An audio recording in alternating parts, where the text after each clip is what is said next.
رب زدني علما رب زدني علما رب اشرح لي صدري ويسر لي أمري واحلل عقدة من لساني يفقهوا قولي আমরা সকলে বিশ্বনবী গোলাম মুহাম্মদ রাসূলুল্লাহ সাল্লাল্লাহু আলাইহি ওয়াসাল্লাম শামিল দুরূদ আল্লাহুম্মা সাল্লি আলা মুহাম্মাদিন ওয়া আলা আলি মুহাম্মাদ কামা সাল্লাইতা আলা ইব্রাহিম ওয়া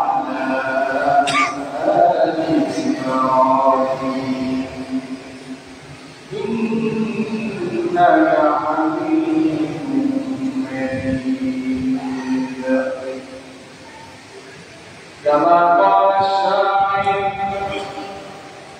محمد أشرف الأعراب والعجم محمد خير من يمشي على قدمه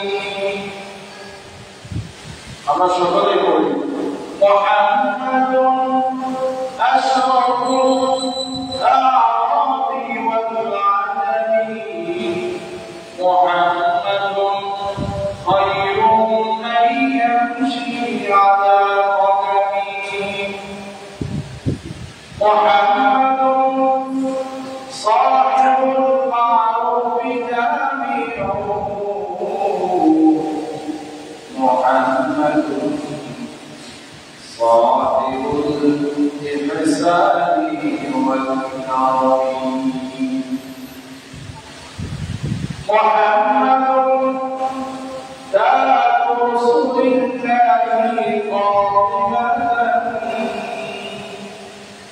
محمد صادق الأقوال والكلم محمد ذكره روح لأنفسنا محمد شكره فرض على الأمم محمد يوم بعثنا شفيعنا محمد يوم بعثنا شافعنا محمد نور هادي من الظلم محمد نور هادي من الظلم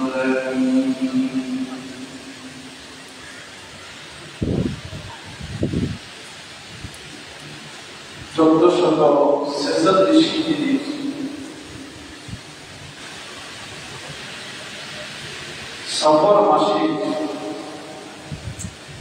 দ্বিতীয় জুমা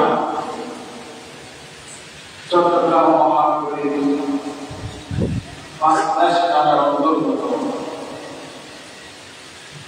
আবাসিক এলাকা চৌধুরীনগর কেন্দ্রীয় জামে মসজিদ বাইরের টাকা অন্তর্গত আবাসিক এলাকা চৌধুরীনগর আবাসিক এলাকা কেন্দ্রীয় জামে মসজিদ উপস্থিত মোহতারাম মুআজ্জাজ দূর দূরান্ত থেকে আগত মুসল্লিয়ান ইকরাম এই ধরনের কোরআন প্রেমী ইসলাম প্রেমী ভাই ও বন্ধু সর্বপ্রথম মহান রব্বুল আলামিনের দরবারে কৃতজ্ঞতা প্রকাশ করছি যিনি আমাকে আপনাকে দিনের নিসবতে কোরআনের প্রতি জবান নামাজ পূর্ববর্তী সময়ে কিছুক্ষণ দিনের আলোচনা শোনার জন্য বসার জন্য তৌফিক দান করেছে। এই জন্য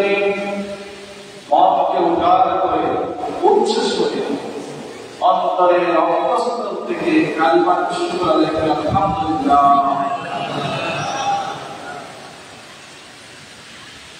আমরা আসলে অত্যন্ত সৌভাগ্যবান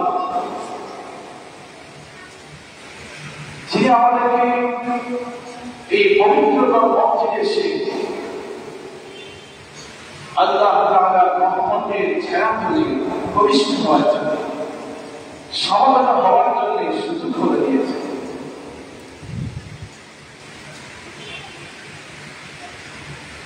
এই জন্য এক কবি বলেছেন, ইসআআত ওয়াজুরে বাতুনিস তার আকশাদ নাই। অবশ্যই আল্লাহ তাআলা আমাদের প্রতি দয়া করেছে। আমরা এখনো আল্লাহ তাআলার রহমতের ছায়াতলে আছি, নিরাপদ আছি। সেজন্য আমরা জুমার নামাজের সাথে সাথে দুনিয়ার সকল কার্যক্রম পরিহার করে মসজিদে এসে উপস্থিত হতে পেরেছি। সংক্ষিপ্ত সময়ে আমরা আপনাদের সাথে কোরআন হাকিম থেকে একটি আয়াত, নবী করিম সাল্লাল্লাহু আলাইহি ওয়াসাল্লামের অসংখ্য অগণিত হাদিসে পাক থেকে ছোট্ট দুটি হাদিস শরীফের অংশ আমি তেলাওয়াত করেছি। আয়াত এবং হাদিসকে সামনে রেখে আহামিয়াতু তাহাররি আত-তাআম আল-হালাল ওয়া সামারাতুহু, অর্থাৎ হালাল জিনিসের গুরুত্ব এবং তার ফজিলত, এই বিষয়টি স্পষ্ট করার চেষ্টা করব। ওয়া মা তাওফীকি ইল্লা বিল্লাহ আলাইহি তাওয়াক্কালতু ওয়া ইলাইহি উনীব।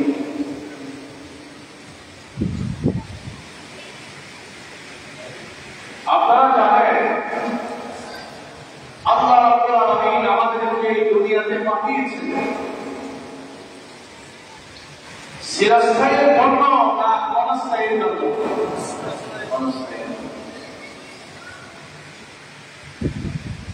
পৃথিবীর স্বার্থ দুনিয়াতে কেউ চিরস্থায়ী হতে পারে না, এখনো কেউ পারছে না, ভবিষ্যতে কেউ পারবে না। সবাইকে পরকালীন জীবনে, পরকালীন জগতে আল্লাহকে ফিরে যেতে হবে। এটাই হলো চিরন্তন সত্তার বাস্তবতা। এই সামান্য সময়ে আল্লাহ তাআলা আমাদের দিকে কি চান? এই সামান্য সময়ে আমরা পরকালের জন্য কিভাবে প্রস্তুত হতে, কিভাবে জীবনটা, এই জীবন সামগ্রিক উপভোগ করার পথে যেটা আমাদের জন্য সবচেয়ে জরুরি, সেটা হলো হালাল জিনিস গ্রহণ করা। কোন জিনিস গ্রহণ করা? আপনারা কি আমার কথা বুঝতে পারছেন? অবশ্যই বুঝতে পারবেন। হালাল জিনিস গ্রহণ করা। হালাল জিনিস যদি আপনি গ্রহণ না করেন, তাহলে আপনি কি সৌভাগ্যবান না দুর্ভাগ্য? অবশ্যই দুর্ভাগ্য। আজকে আমাদের সমাজ থেকে, আমাদের ব্যক্তিগত জীবন থেকে, আমাদের সামগ্রিক জীবন থেকে বিপদ, দুর্ঘটনা এগুলো চলে যাচ্ছে না, দূরীভূত হচ্ছে না। আর একমাত্র কারণ হলো আমরা হালাল জিনিস গ্রহণ করছি।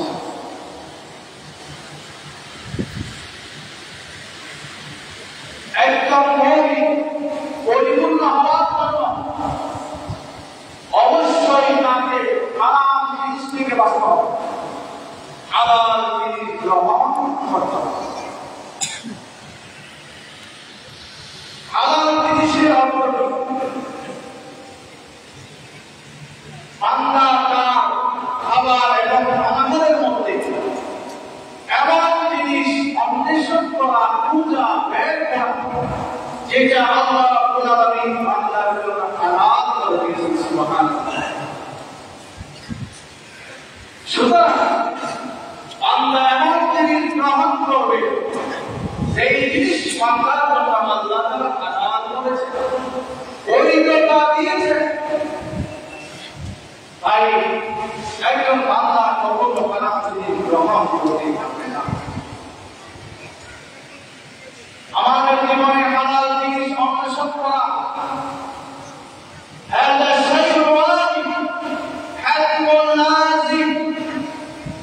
এটি আবশ্যক একটি বিধান, জরুরি একটি বিধান। কারণ হাসরের মাঠে কোন বান্দা সে কাজটা করতে পারবে না, করতে পারবে না, স্থির থাকবে, সামনে পিছনে এগিয়ে যাবে, যতক্ষণ পর্যন্ত সে বলতে পারবে না কিভাবে এই পার্থিব জীবনে সে জীবিকা উপার্জন করেছে, কোন জায়গা থেকে সে জীবিকা উপার্জন করেছে,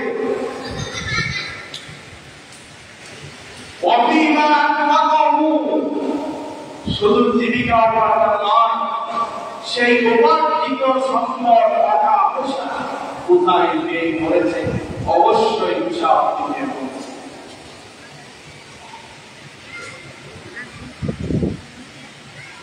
এই জন্য একজন মুসলমান কারো নারীর উপর জরুরি হলো এমন জিনিস অন্বেষণ করা যেটা তার জন্য হালাল হবে, সাথে হালাল করবে, খরচ করবে, ব্যয় করবে। কেন? এটা হলো আল্লাহ তাআলার একটি নির্দেশনা। আল্লাহ তাআলা কোরআন ইরশাদ করেছেন, ইয়া আইয়ুহান নাস কুলু মিম্মা ফিল আরদি হালালান তাইয়্যিবান ওয়া লা তাত্তাবি'উ খুতুওয়াতিশ শাইতান ইন্নাহু লাকুম আদুউম মুবিন। সূরা বাকারা 168 আয়াত। এই আয়াতে আল্লাহ তাআলা সমগ্র মানব জাতিকে সম্বোধন করে ঘোষণা দিয়েছেন, হে লোক শোনো,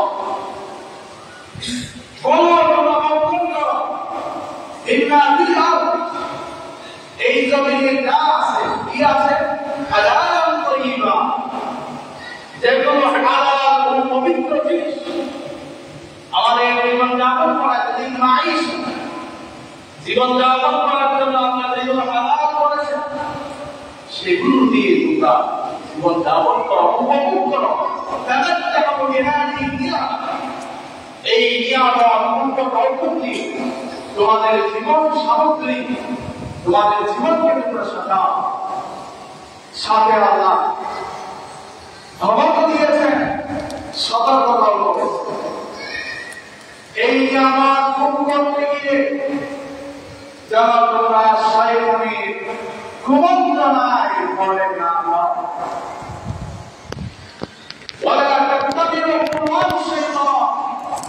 তোমরা কখনো শয়তানের পরামর্শ অনুসরণ করিও না। এটা হলো নাহির শিক্ষা। আপনারা যারা আলেম ওলামা আছেন, নাহি হলো কারো কাছ থেকে কোনো কাজ করে না চায়। আল্লাহ আমাদের থেকে চাচ্ছেন শয়তানের পরামর্শ পরিহার করা। কেন? ইন্নাটা ফলসফাবিন ইত্যাদি কোন একটা কথাকে জোর দেওয়ার জন্য, কোন একটা বাণীকে গুরুত্বারোপ করার জন্য ইন্না ব্যবহার করা হয়।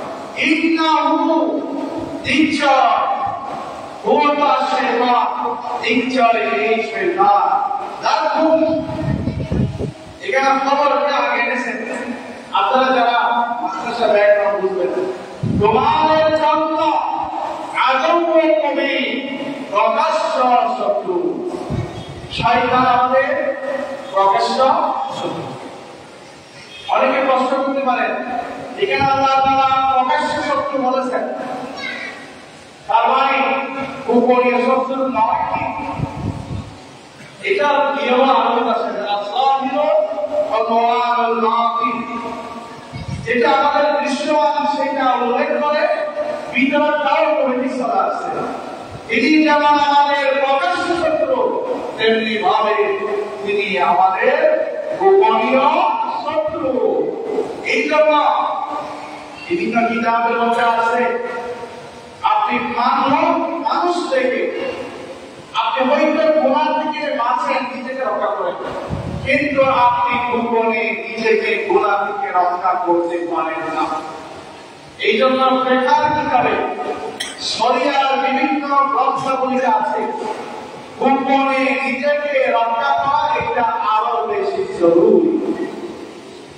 এই আয়াতের মধ্যে দুটি বিধান, একটা হলো আল্লাহ আমাদেরকে নির্দেশ দিয়েছেন হালাল জিনিস গ্রহণ করা, সাথে আমাদেরকে সতর্কতা অবলম্বন করতে বলেছেন এগুলো দুনিয়ার মোহে মায়া মমতায়, দুনিয়াবি কোন সামগ্রীর লোভে পড়ে তোমরা আমাকে ভুলে দিও না, আমার রাসূলের সুন্নাতকে তোমরা ভুলে দিও না।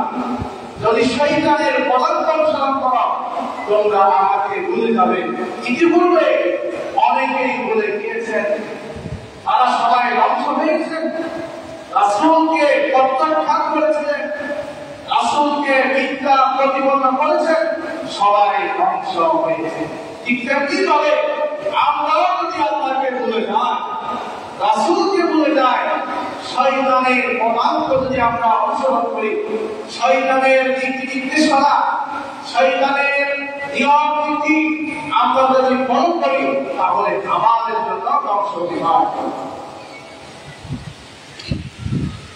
এখানে আল্লাহ তাআলা দুটি শব্দ উল্লেখ করেছেন, একটা হলো হালাল আর একটা হলো তাইয়্যিবা। মুফাসসিরিন কেরাম বলেন হালাল শব্দের অর্থ কি? লাইসা মুকতাসাবান বিহারাম, হালাল ওই জিনিস এই জিনিসটা অবৈধ পন্থায় উপার্জিত হয়নি, যে জিনিসটা অবৈধ পন্থায় উপার্জন করা হয়নি সেটা হবে হালাল। তাহলে হালাল করতে কোন জিনিস উপার্জন করা যায়?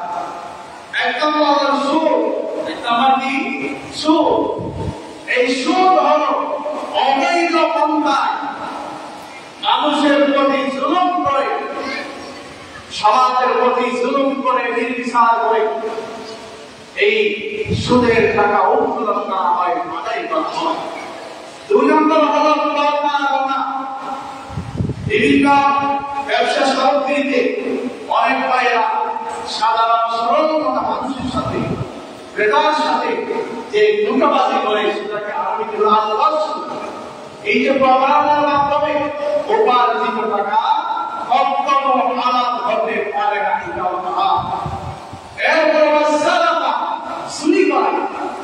আপনি মাসিক বেতন পান, মালিক প্রতি মাসের শেষে আপনাকে বেতন দেয়, আপনি অতিরিক্ত মালিকের সাথে ধোঁকাবাজি করে বাকি দিয়ে আপনি তার উপার্জিত সম্পদ থেকে চুরি করেন, এই চুরির সম্পদ এটা হালাল নয়, এটা হলো হারাম।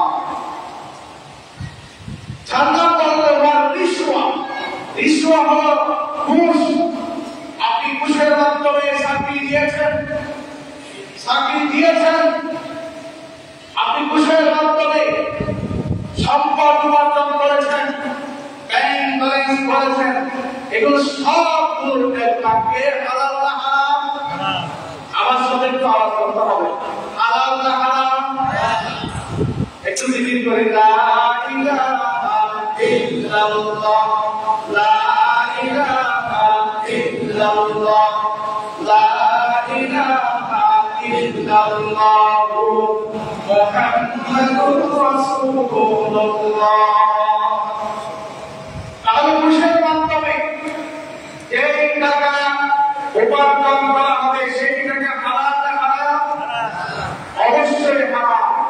এতে লা রাইবা ফীহি ওয়ালা ইরতিয়াবা ফীহি ওয়ালা শাক্কা ফীহি, এতে কোনো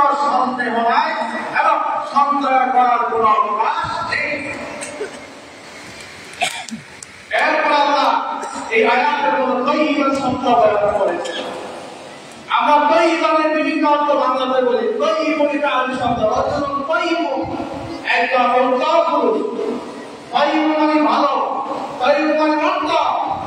তাহলে ভালো জিনিস করতে হবে। মুফাসসিরিনরা বলেন লাইসা বিখাবিসিন ফি যাতিহি, যে জিনিসটা মৌলিকভাবে সেটা কি হবে না, ভালো হবে না। মৌলিকভাবে ভালো হবে না। যেটা মৌলিকভাবে যেটা খারাপ, যেমন নিশা, আল খবর, এই খবর জিনিসটা তার গুণগত মৌলিকভাবে সকল দিক থেকে এটা হলো খারাপ, এটা তৈব না, এটা হলো খবিস। এই জন্য যারা নিষেধাজ্ঞা করে তাদের মধ্যে খাবাসত দেখা যায়, খারাপ আচরণ দেখা যায়। দেখা যায় না? আপনারা কি দেখেন নাই? নিজের স্ত্রীকে মা বলছে, নিজের মাকে স্ত্রী বলছে, নিজের বোনকে স্ত্রী বলছে। এইরকম অপরহ ঘটনা আমাদের সমাজে বিরাজমান।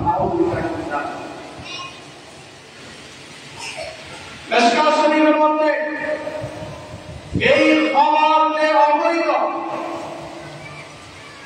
এই খবর যে হারাম, নিশা হারাম, তার 7টি দলিল বর্ণনা করেছেন। কয়টি দলিল? 7টি দলিল। পৃথিবীর মধ্যে আজ পর্যন্ত কেউ প্রমাণ করতে পারে নাই, ভবিষ্যতে প্রমাণ করতে পারে না যে এই সুর কোন মানুষের জন্য আরোগ্য স্বরূপ। এই নিশা হলো আমাদের সবার জন্য অবৈধ, অবৈধ হারাম। এই জন্য এই নিশা থেকে আমাকে, আপনাকে, আপনার সমাজকে, আমাদের রাষ্ট্রকে বাঁচাতে হবে। এরপর আমার আল-মাইতাত, মৃত জিনিস, এটার জন্য সরাসরি আমরা কোরআনে আয়াত নাযিল করেছেন। হুররিমাত আলাইকুমুল মাইতাতু ওয়াদ-দামু ওয়া লাহমুল খিনজির, এই মৃত জিনিস আমাদের জন্য হারাম করা হয়েছে। তাহলে আসুন, এই জিনিস মৃত হবে, ওই জিনিস আমাদের জন্য হালাল না হারাম? অবশ্যই হারাম। কিন্তু আমরা আমাদের সমাজে আমরা দেখতে পাই যে বাইরে এমন গরু বিক্রি করা হয়, যারা কসাই কাজে জড়িত, ওই গরু মৃত্যুবরণ করেছে, তারপর ওই গরু দুষ্ট দুনিয়ার টাকা লোভে পড়ে আইন সমাজে দোকানে সেগুলো বিক্রির ব্যবস্থা করা হয়। আল্লাহ আমাদের সমাজকে, আমাদের রাষ্ট্রকে, আমাদের এই পরিবারকে এই ধরনের হারাম উপার্জন থেকে রক্ষা করতে হবে। আল্লাহ তাআলা সমগ্র নবী রাসূলকে যখন সৃষ্টি করেছেন, সৃষ্টি করার পরে সর্বশেষ যে আদেশটি করেছেন সেটা হলো হালাল জিনিস গ্রহণ করার জন্য। যেমন আল্লাহ তাআলা কোরআনে বলেন, ইয়া আইয়ুহার রাসূলু কুলু মিনাত তাইয়্যিবাতি ওয়া আমালু সালিহান ইন্নী বিমা তা'মালুনা আলীম। হে রাসূলগণ, আপনারা এই দুনিয়ার উত্তম সামগ্রী ভক্ষণ করুন, ওয়া আমালু সালিহান, ভক্ষণ করে কি করবেন? আমল পূর্তি করবে। দুনিয়ার সামগ্রী আমরা ভোগ করে আনন্দ করব, উদযাপন করব, এর জনসায় মজবুত হবো, কি করব? ওয়া আমালু সালিহান, ভালো আমল করব। কি করতে হবে? ভালো আমল করব। তাহলে দেখেন, তাদের পেটের ভিতরে হালাল জিনিস থাকবে, ক্রমান্বয়ে ওই বান্দাকে ভালো আমল করার জন্য আল্লাহ তাআলা রাস্তা তৈরি করে দিয়েছেন। তার পেটের মধ্যে হালাল জিনিস থাকবে, আপনাকে বলতে হবে না, অটোমেটিক সে ভালো কাজ থেকে দূরে থাকবে। এই জন্য আসুন আমরা ভালো জিনিস গ্রহণ করব। আমাদের পেটের ভিতরে, আমাদের ছেলে সন্তানদের বিষয়ে হালাল জিনিসের প্রয়োগ হয়, নিশ্চিতভাবে, অত্যাবশ্যকভাবে আমাদেরকে চিন্তা ফিকির করতে হবে। এটা আমাদের ইমানের দায়িত্ব। অন্যথায় আমরা কেউ হাসরের মাঠে মুক্তি নাজাত আশা করতে পারবো না।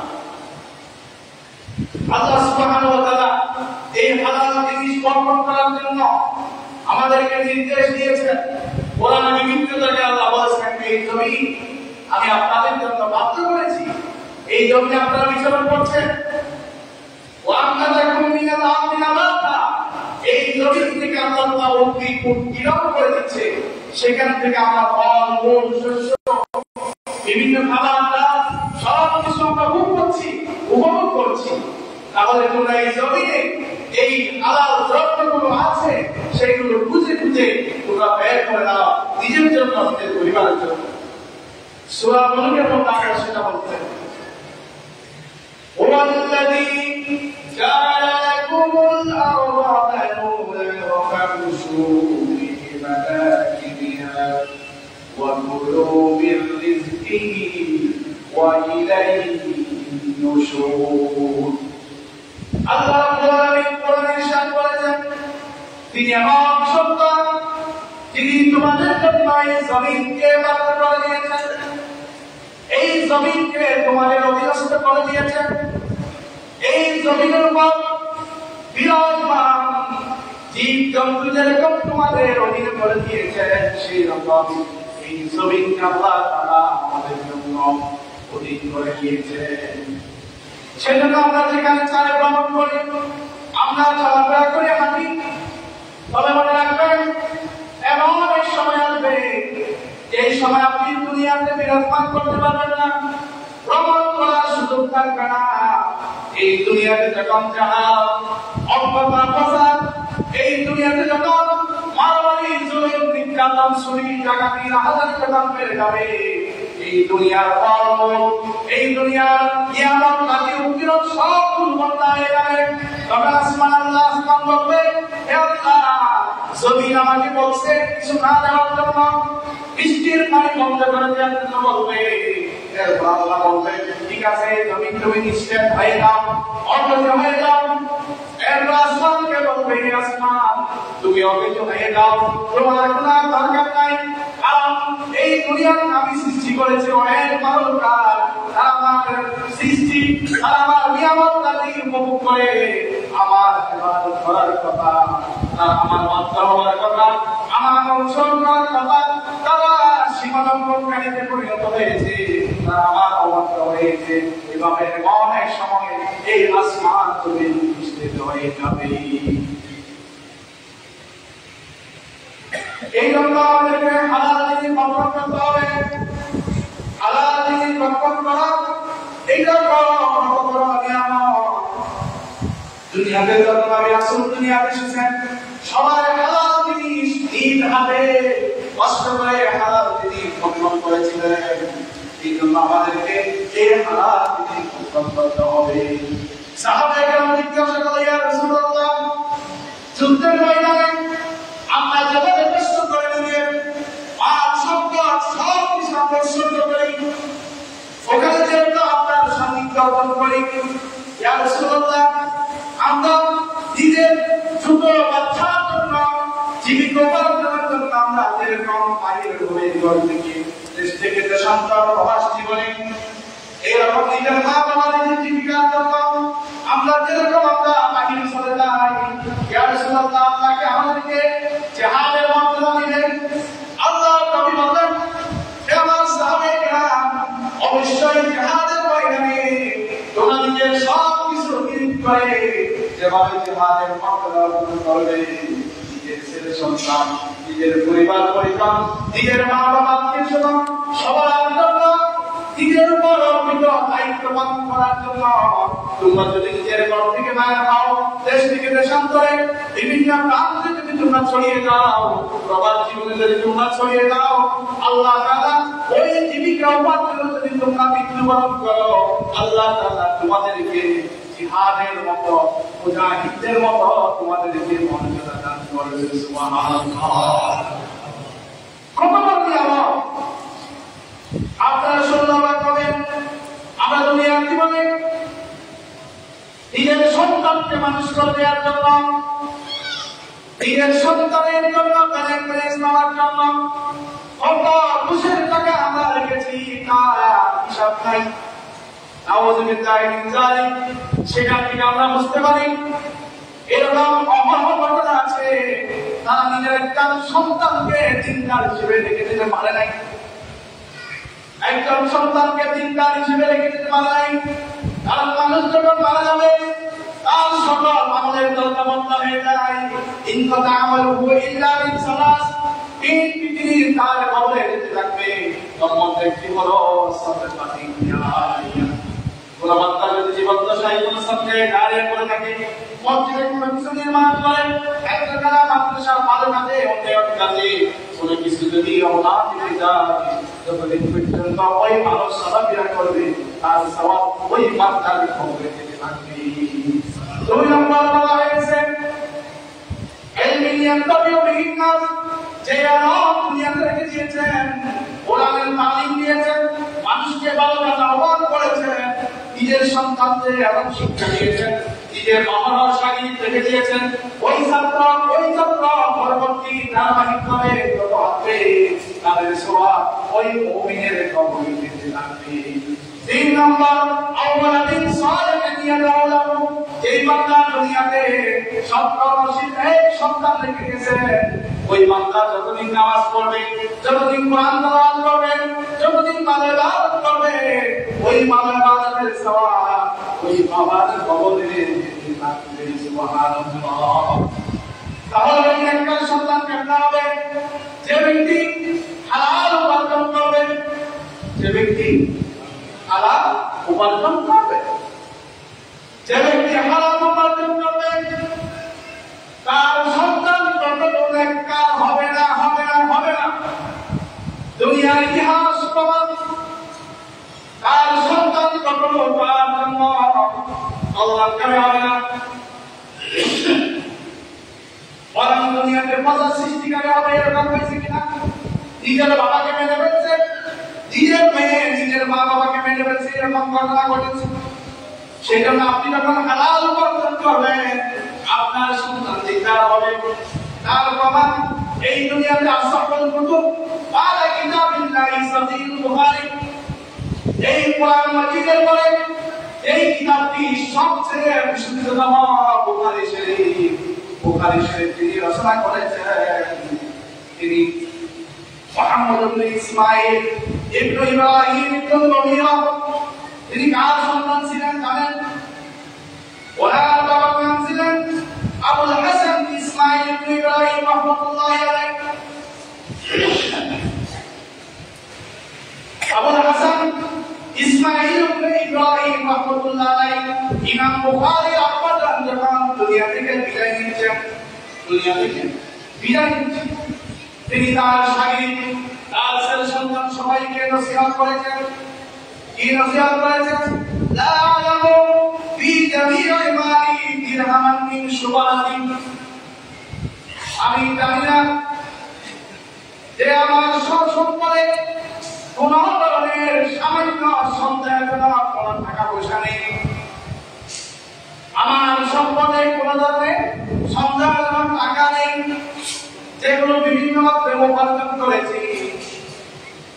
এই ইসমাঈল ইবনে ইব্রাহিম রাহমাতুল্লাহ আলাইহি ওনার সন্তান পৃথিবীতে ইমাম বুখারী হয়েছেন। কেমন হয়েছেন? ওনার বাবা ওনার জন্য এক টাকাও সন্তান রেখে যায়নি। এটাই আমাদের জন্য দুনিয়াতে প্রমাণ। আপনি যদি হালাল জিনিস রেখে যান, হালাল উপার্জন করেন, আপনার সন্তান আপনাকে বলতে হবে না, এমনিতে আপনার জন্য দোয়া করবে, আপনার জন্য বিশাল সওয়াব পাবে। এই জন্য সম্মানিত মুসলমানেরা ইসলামী জীবনে এই হালাল উপার্জনের কতই না গুরুত্ব, এই সংক্ষিপ্ত সময়ে এগুলো বলতে শেষ হবে না।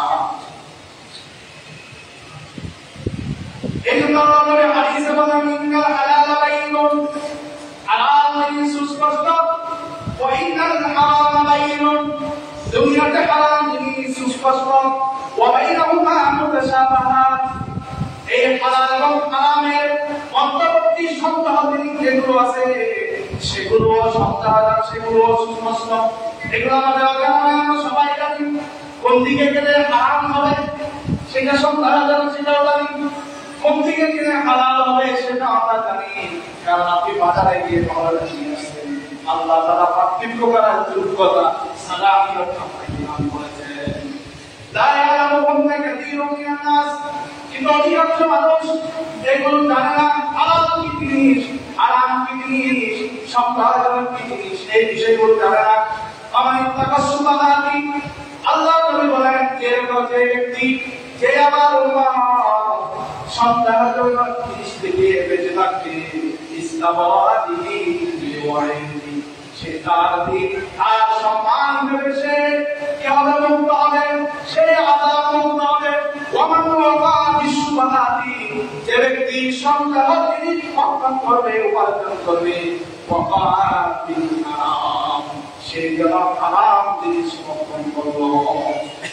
এই জন্য আমাদের এই কলমকে ইন্না ফিল জাসাদি লাহুল্লাহ ইযা সালাহাত সালাহাল জাসাদু কুল্লু, প্রতিটি মানবের অন্তরে একটি হৃদয় আছে, ওই হৃদয় যখন ভালো হবে সালাহাল জাসাদু কুল্লু, আর মানবিক অঙ্গ প্রত্যঙ্গ ভালো হবে। ওইযা ফাসাদাত ফাসাদাল জাসাদু কুল্লু, ওই কলম যখন নষ্ট হয়ে যাবে আর মানবিক অঙ্গ প্রত্যঙ্গ সবগুলো নষ্ট হয়ে যাবে। এই জন্য সম্মানিত মুসলিম, আমাদের কলমকে যদি আমরা পবিত্র করতে চাই, অবশ্যই আমাদেরকে হালাল গ্রহণ করতে হবে, হারাম থেকে বাঁচতে হবে। এই জন্য এক সাহাবী বললেন, ইমাম আহমদ রাহমাতুল্লাহ আলাইহি প্রশ্ন করা হলো, হে ইমাম, বিমা তালিলুল কুলুব, আমাদের কলম কিভাবে কোমল হবে, রোড হবে, কতক্ষণ না, আমাদের কলম কিভাবে নরম হবে? ইমাম আহমদ রাহমাতুল্লাহ আলাইহি জবাব দিলেন, বিআকলিল হালাল, হালাল জিনিস যখন খাবেন তখন করবেন আপনার কলম নরম হবে, আপনার মধ্যে আল ইলমু আছে, আল রাহমাত দয়া আছে, সংযম আছে। এই জন্য দুই একটা দেখতে পাবেন যারা মানুষের সাথে দুর্ব্যবহার করে, খারাপ ব্যবহার করে, অবশ্যই আপনি যদি বুঝতেন তাদের জীবনে খারাপের সংখ্যা বেশি। এই জন্য আসুন আমরা আমাদের সামগ্রিক জীবনে হালাল জিনিস ভক্ষণ করি। নিজের সন্তানকে বাঁচায়। আপনি কবরে যাবেন, কি রেখে যাবেন? আপনি কি নিয়ে যাবেন? হারাম থেকে বাঁচি। আল্লাহ তাআলা আমাদের সবাইকে আমল করার জন্য তৌফিক দান করুন। আপনারা জানেন আপনাদের